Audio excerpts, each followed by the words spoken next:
পায়েল দেখ না, তোর ভাই আমায় একদম ভালোবাসে না। আজকে আমাদের রেজিস্ট্রি বিয়ের 7তম অ্যানিভার্সারি, প্রতিবার ভুলে যায়, আমি মনে করিয়ে দিই। এবার আমি 3-4 দিন আগে থেকেই বলে রেখেছিলাম, চলো না ঘুরতে নিয়ে চলো না।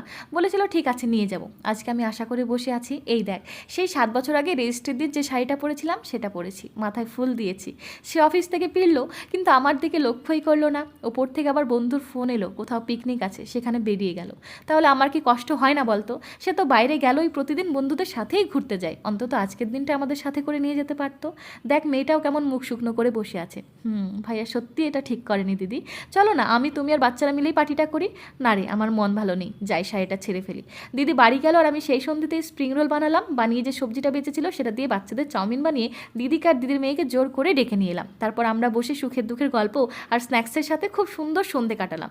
আপনারা বলতে পারবেন স্ত্রীদের ছোট ছোট সুখ দুঃখগুলো স্বামীরা কেন বুঝতে চায় না? ব্লগ চ্যানেলের লিঙ্ক কমেন্টে পিন করা আছে, আপনারা গিয়ে অবশ্যই চেক করে নেবেন।